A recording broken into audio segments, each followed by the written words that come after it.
The reason for this video, flat earth, means there's a creator, means there's a devil that's in charge of everything, and you know, as long as we don't know that, then we just think governments are screwed up, they can't do anything right, medicine is, you know, kind of helps, doesn't help, war, well, it's just a fact of life. No, it's all bullshit.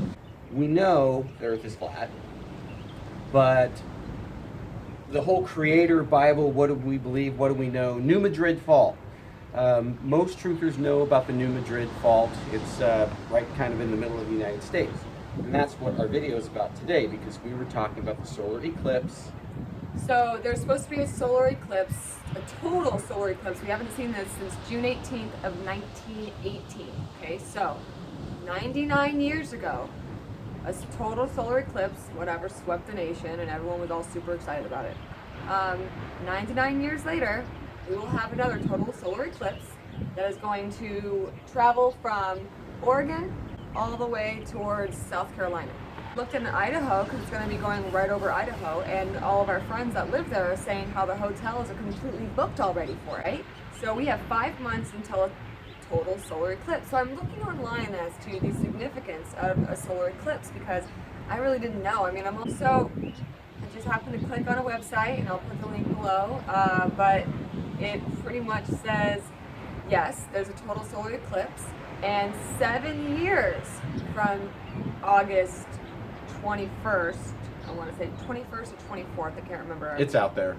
It's going to happen.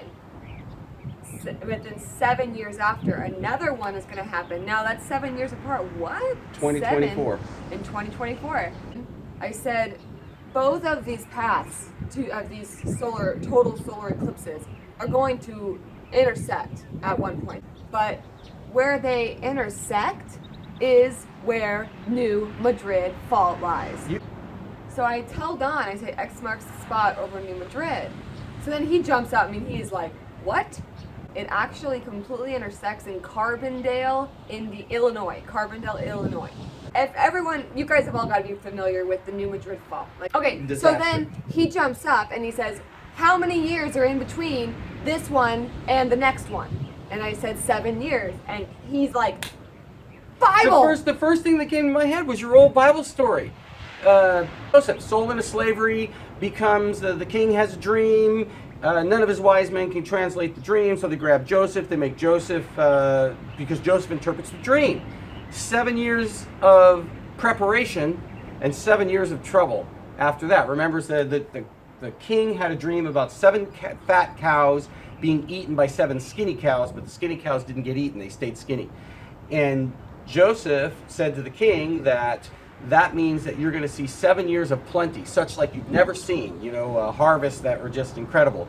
And this is actually historic. There's a historical record of this famine that swept the land, and Egypt was the only one that was prepared. And this is the whole story of Abraham, where the Israelites came from. It was Abraham's 12 sons, and Joseph went to Egypt ahead of time because his brother sold him into slavery, and so here he becomes right hand of the king. King puts him in charge of this whole 7 years of plenty. But in my head, I just flashed, I don't know why, I said, is that 7 years?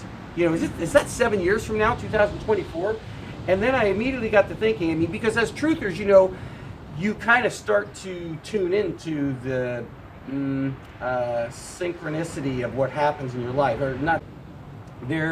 There's this like vibration that's running smooth, and you can feel it. And we're kind of right at that point where we're ready to look at maybe settling into a situation where we can endure some kind of, you know, we're without power, we're without water for a little while, and we have to figure it out. You know, we're not so bad off. So why is the moon and the New Madrid fault and all that matter? Because if you're a flat earther, this is important. We know that the salt water is conductive and the sun is electromagnetic, and that electromagnetism pulls the water up. And so there's a force that happens when the sun passes over, the moon passes over, and this is why where X marks the spot is so important on this lunar eclipse, because if there is a force that is expressed when the sun or when the moon is bright, wouldn't that mean that there's an opposing force if it's not shining? I mean, if you look at historical events that have occurred surrounding full, complete solar eclipses, there's a lot of them. And the timeline seems to favor them. So if this is something that the moon, while it is fully eclipsed, puts some type of pressure or influence on the surface of the earth, like the sun does over the water as it moves, stirring it, creating the tides, flat earth. And so then the moon is going to pass over that same spot and intersect and express that force as well, because it's a luminary. You know, we know it's a luminary. You can test it using an infrared thermometer, temperature of moonlight, moonshade. Moonlight is colder than moonshade, so we know that the moon is its own self-illuminating thing, just like the sun. The sun does exert a force. It is logical to assume the moon exerts a force, and it's not much of a leap to look at the paths of these two, that they are literally right over dead center of the worst part of the biggest cross section of the New Madrid fault. That's a lot of information. Well, Revelation says you will see signs in the stars, moon, and sun. What sun is considered a star? You have the sun and the moon, so they're all together. It's not separated. So you're like, the signs are in the sun, moon, and stars. And there's other things too to look for. It says that the sun will not give forth its light. Religion, we feel like religion is what separates us. Everyone's connected. They used religion as another mechanism to keep us all separated from each other. So my beliefs are going to be different than your beliefs because I have a religion that was man-made. This is not something that we were born with. We were not born with religion. The only thing we were born with was love in our hearts. So when I look at this, I'm thinking, what can I do? You know, now that Joseph, aka us, has found out that, okay, 7 years, we have 7 years of amazingness, and there are things that have happened in our lives in the last week that have kind of put that like, yep, you are. But anyways, what I'm trying to say is we're all connected. The religion, we're not big on it. So when we read these Bible verses, I don't know the actual number or the name, I know, but we're not sitting here trying to preach the Bible to you. We're sitting here trying to say, we think we're onto something and that you should pay attention. It's all, and the celestial procession is what marks events of cleansing on the earth. Now this is supposed to be the great cleansing. What do you do with all this information? We share it with other people because maybe you guys will clue into something that we're talking about. And one thing I wanted to say about what you said about religion, you know what religion should, you know how to identify the true religion? It unifies people.